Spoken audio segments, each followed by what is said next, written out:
I'm here to talk about success. And the way we have set it up is that I'm going to talk about my first 3 rules right up here on stage. And then I'm going to sit down with Jürgen, and he's going to talk to me about the last 3 rules. Because there's 6 rules basically that I always have laid out that are the rules of success. Now let me get right away to the first rule of success. The first rule of success is to have a vision. You see, if you don't have a vision of where you go, and if you don't have a goal where you go, you drift around and you never end up anywhere. It's like you can have the best ship in the world, you can have the best airplane in the world. If the pilot or the captain doesn't know where to go, it would just drift around. It would not end up anywhere, or most likely in the wrong place. So I was very fortunate that I stumbled onto my vision. I mean, as you know, I was born in 1947 in Austria after the Second World War. And I didn't really like Austria when I grew up. I couldn't wait to get out of there. I couldn't see myself becoming a farmer or a worker in a factory or anything like that. Even though my parents wanted me to stay there and have a normal life. My father wanted me to become a police officer like he was. My mother wanted me just to stay there and marry a girl with the name of Heidi, hopefully, and have a bunch of kids and run around like the Van Trapp family in The Sound of Music. But that was their vision, not mine. My vision was totally different. I felt that I was born for something special, for something unique, for something big. So I was searching. Then one day I went to school. I remember I was 11 years old, and they showed a documentary about America. And there they showed in this documentary the huge skyscrapers, the high-rises, the huge bridges, the 6-lane freeways, the huge cars with the wings sticking out, and all of this stuff. And I said to myself, that's where I want to be. I don't want to be around here with these little farmhouses and these little buildings and everything is old. I want to be in America. But now the question was just, how do you get to America? In those days, it was a very expensive trip. It's not like today. So again, I was very fortunate that one day after school, I walked by a store in Graz, which was called Brühl. And it was the only store that really sold kind of American stuff. So one day, they had jeans there, American jeans. And then they had the pool walker. And then they had an expander, and some barbells and some dumbbells and an exercise bench in the window. So I went inside and I looked around and I looked at this stuff, and then I saw a magazine. I saw a bodybuilding magazine that had Reg Park on the cover. Reg Park was then a 3-time Mr. Universe. And I saw him on the big screen as Hercules. And on the cover it said, how Reg Park, Mr. Universe, became the Hercules star. That's what the cover story was all about. So I looked at the cover and I said to myself, I got to get this magazine. So I bought the magazine, I took it home and I read it over and over from the front page to the back. It had everything in there, how he trained, how he was working out in Leeds, England, in a factory town, how he worked out every day for 3-4 hours and became the strongest man of Europe, and how he won Mr. Europe, Mr. Great Britain, and then eventually Mr. Universe, and how he won the 2nd Mr. Universe and the 3rd Mr. Universe, and how he was discovered to play the starring role in Hercules. I read that and I said to myself, wow, this is the blueprint for my life. This is exactly what I want to do. I want to become a bodybuilding champion just like Reg Park. I want to get into movies just like Reg Park. And I want to make millions of dollars and be rich and famous just like Reg Park.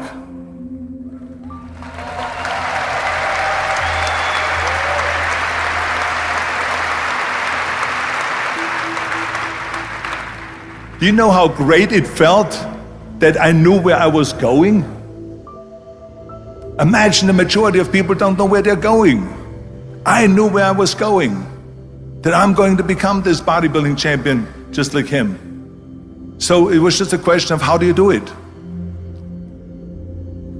I was so relieved, because when you have a goal, when you have a vision, everything becomes easy. Because remember that in America, for instance, when you study, you will see the percentage of people that like their jobs. 74% hate their job in America. Now, there is not much different when you come to Europe. The majority of people don't like what they're doing, because they're really not doing it because they didn't have a goal and they followed this goal. They just aimlessly drift around, and then all of a sudden there's a job opening, so they get that job because you have to work. But then when you work, it's a chore. It's work. It's not fun. So if you think about, only a quarter of the people really enjoy what they're doing in life. That is unbelievable if you think about it. So I felt so blessed that I knew what I was doing. It's like a medical student that studies and knows he wants to become a doctor. You know where to go. So I knew where to go. So people always ask me, when they saw me in the gym in the pumping iron days, they said, why is it that you're working out so hard? 5 hours a day, 6 hours a day, and you have always a smile on your face. The others are working out just as hard as you do, and they look sour in the face. Why is that? And I told people all the time, I said, because to me, I'm shooting for a goal. In front of me is the Mr. Universe title. So every rep that I do gets me closer to accomplishing that goal, to make this goal, this vision turn into reality. Every single set that I do, every repetition, every weight that I lift will get me a step closer to turn this goal into reality. So I couldn't wait to do another 500-pound squat. I couldn't wait to do another 500-pound bench press. I couldn't wait to do another 2,000 reps of sit-ups. I couldn't wait for the next exercise, for the next half hour of posing and all the kind of things that you have to do to be a champion.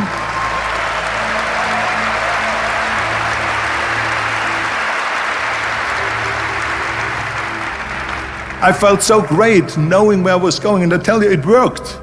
I mean, think about it. And at the end, I was just not visualizing just my exercise, but I was really lifting the trophy over my head. That's what I was thinking about. And with the age of 20, I went to London and I won the Mr. Universe contest as the youngest Mr. Universe ever. And it was because I had a goal.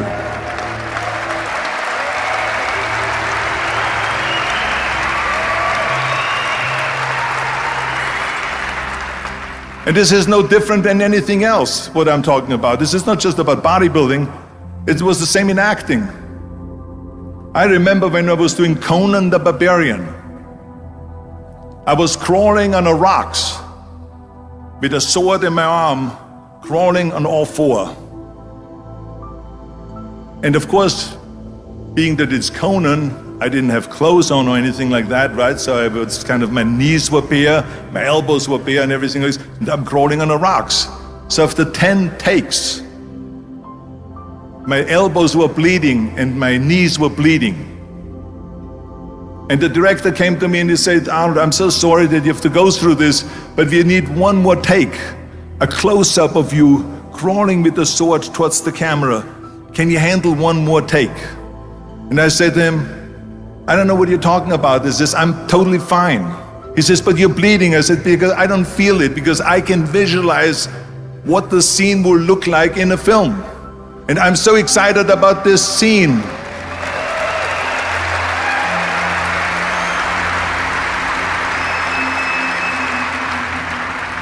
I was visualizing crawling up behind Thulsa Doom, which was played by James Earl Jones.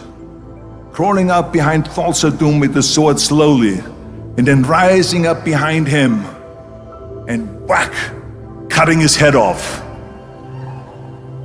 And the head spins in the air, slowly with blood all over the place, and slowly falls down the steps and rolls down the steps. and his body slowly falls sideways. That was what I was visualizing, and that was very important because he, in the movie, killed my parents, killed Conan's parents. And that was revenge. And he always said that flesh is stronger than steel. And I wanted to prove to him that no, steel is stronger than flesh. And so I had this in my mind. And so this is why it didn't matter if I had to do another 50 takes or 100 takes, no matter how much I bleed on my elbows or my knees.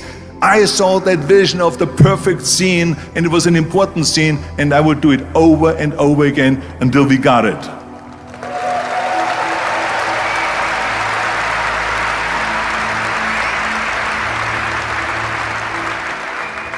And the same thing is also in politics. I remember that in politics, I had a very clear vision that I will be the leader of California. This is as far as I could go because I was not born in America, so I could not run for president.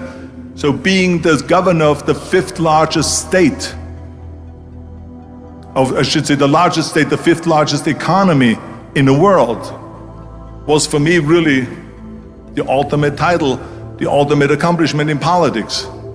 So even though people came up to me and says, why don't you go and run for something smaller, you're never gonna make it. I ran for governor, and then 2 months later I became governor of the state of California. Again, because I had a very clear vision what I'm gonna do with California. So let me tell you something, visualizing your goal and going after it makes it fun. You got to have a purpose no matter what you do in life. You got to have a purpose. So that's rule number 1, have a vision. Rule number 2 is, don't listen to the naysayers. Don't listen to the naysayers.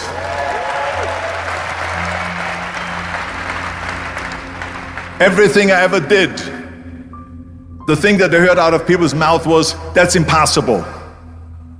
That can't be done. Or no. I remember when I wanted to be a bodybuilding champion, including my parents and everyone else around me, said this is impossible. Why don't you become a ski champion? That's what they do in Austria. Or a bicycle champion, or do some track and field. You can't be a bodybuilding champion. That is exactly what I heard, and of course I proved to the people that it can't be done. So whenever someone said to me, it can't be done, I heard it can be done. When they said no, I heard yes. And when they said it's impossible, I heard it is possible. Because I am a strong believer.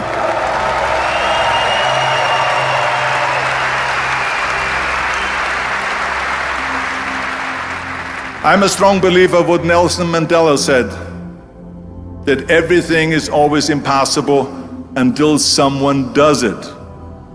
Well, I'm going to be the one, I said to myself, I'm going to do it and I'm going to show it to them. Maybe it has never been done before. That's perfectly fine with me. But I'm going to do it. And I did not listen to the naysayers.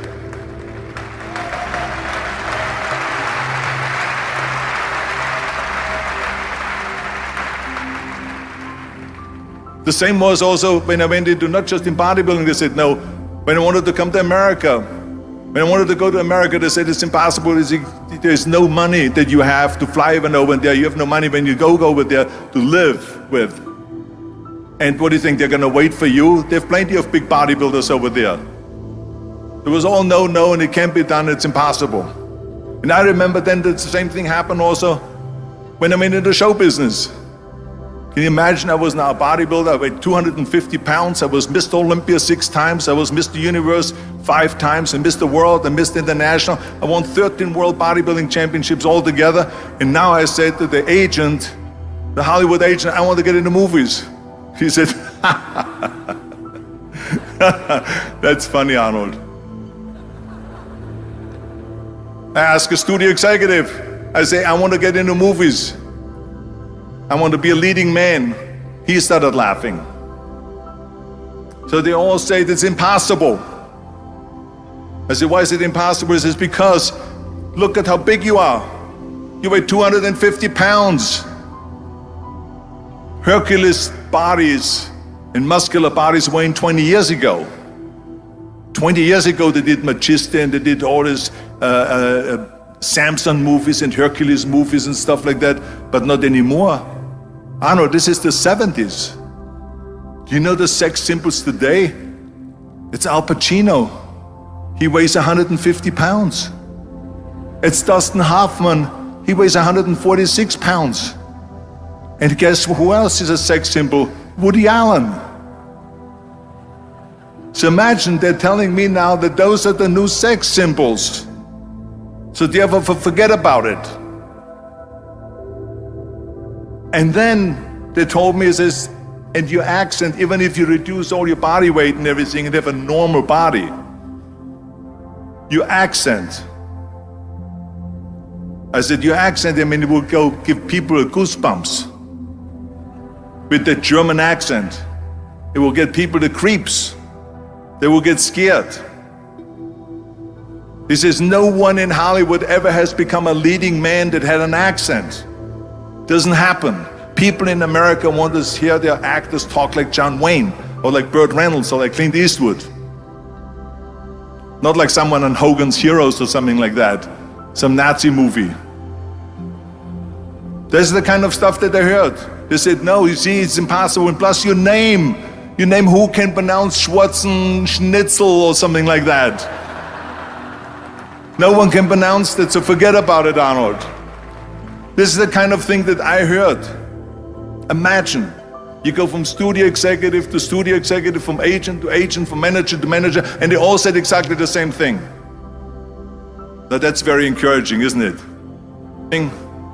I didn't give a shit. I didn't.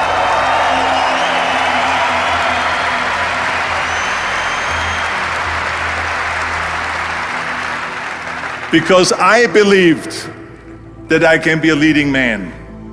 I believed that I could be another Clint Eastwood, or another Burt Reynolds, or another Warren Beatty, or whatever those characters were, Charles Bronson and so on. I believed that I could be those people. I said, there's enough room on that ladder that I can fit up there. And I looked back again and learned from what I learned in sports. In my case, in bodybuilding. It's all about the hard work that you put in. I said to myself, in bodybuilding, I worked out 5-6 hours a day. I'm going to do the same thing now for acting. And of course, I went to college to study English. I studied voice, accent removal, acting classes, and all of this stuff, all day long. I worked and I worked and I worked. And within a short period of time, I made one movie called Hercules in New York, which of course went right into the toilet.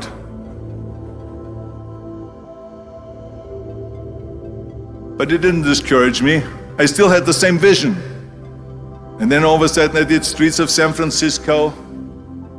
I did Stay Hungry and Pumping Iron and The Villain. And then all of a sudden I was asked by Dino De Laurentiis and by Universal Studio, the biggest studio, to star in Conan the Barbarian. And after I did Conan the Barbarian, the director at the press conference said to the press, the director was John Milius. He said to the press, if we wouldn't have had Arnold, we would have had to build one. So think about that.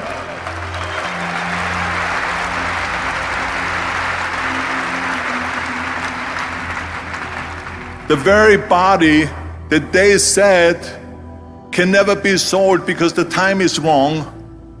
A few years later, I'm doing Conan the Barbarian, and it was the #1 hit at the box office when it came out in the summer of '82. Think about that. And the director says, if we wouldn't have had his body, we would have had to build one. So all of a sudden, my body became an asset, not a liability.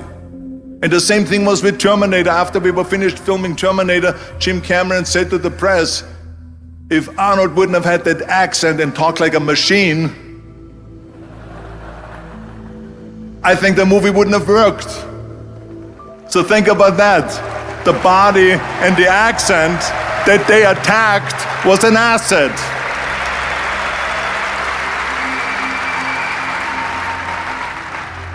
But I didn't listen to those losers. I didn't listen to them at all. Because that's exactly the way it was in politics again, when everyone said no, no, no, and it can't be done, and then became governor of California. And this is with everything like that. This is just the reality of it, is that you cannot listen to the naysayers. So this is a very important lesson for all of you. So when someone says, no, this is a stupid idea, you in your mind, you don't have to say it, but in your mind just say to yourself, fuck you, you're an asshole. What do you know?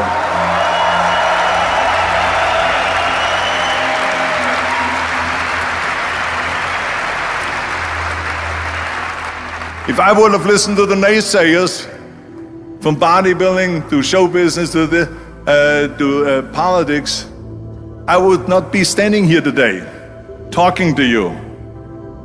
I would be in Austria in the Alps, yodeling. That's right. I would be in Austria, still left, yodeling. That's what I would be doing, exactly. So this is why I say don't listen to the naysayers. And the next thing, the third point that I'm gonna make to you is, before we sit down with Jürgen and talk about the rest of the three, is work your ass off. There is no magic pill. There is no magic out there.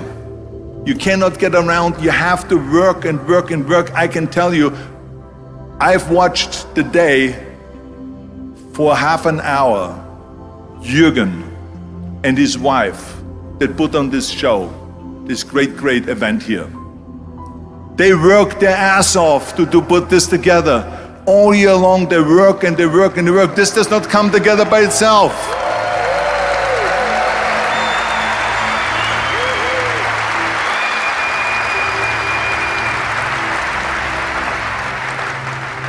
For half an hour they were running around and making phone calls and doing this and that and talking to their aides and make sure this is happening, make sure there's the water out there. Talking about water, love water. Make sure of this and make sure of that and all that stuff. So it's work. And it drives me crazy when people say that they don't have enough time to go to the gym for 45 minutes a day and work out. Or to do something for 45 minutes to an hour a day to improve. If it is physically improve or if it is mentally to improve. Imagine you read 1 hour a day about history. How much you will learn after 365 hours in 1 year. Think about if you study about the history of musicians, of composers, how much you would know. Imagine if you would work on a business, on some business that you want to develop every day for an hour. Imagine how further along you will go and get. So it drives me nuts because we have, when people say we don't have the time, we have 24 hours a day. We sleep 6 hours a day, so that gives you still 18 hours. Now there's someone shaking their head out here in front. They say probably, I don't sleep 6 hours, I sleep 8 hours, right? Or just sleep faster.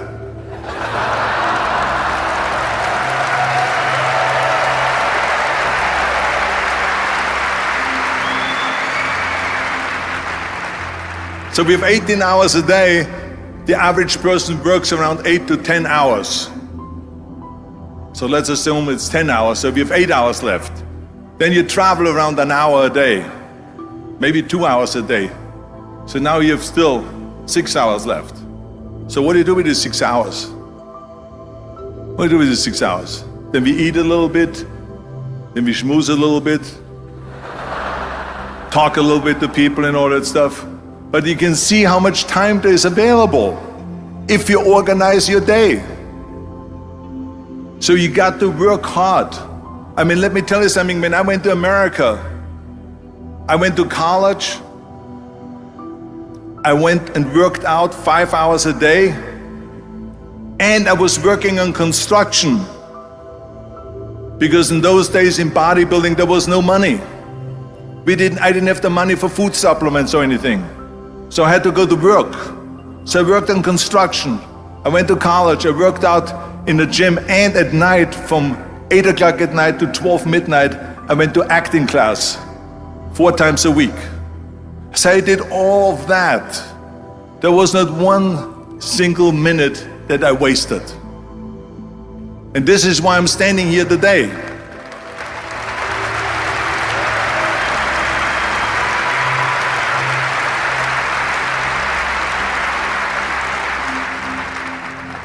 I became very friendly with Muhammad Ali in the 70s.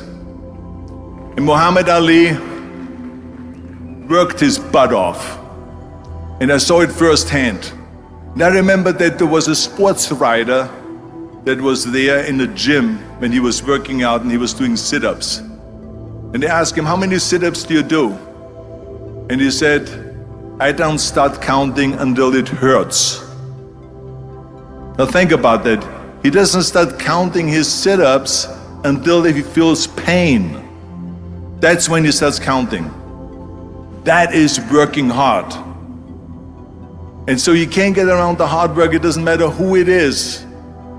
As a matter of fact, I believe what Ted Turner said, work like hell and advertise.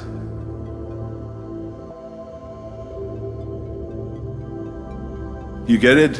Work like hell, go to bed, and early to rise, work like hell and advertise. So you work your ass off, and then you let the world know about your work. That's what it is all about. Let people know. If you have a company, if you have a movie, if you do sports, work your ass off, but then advertise and let everyone know.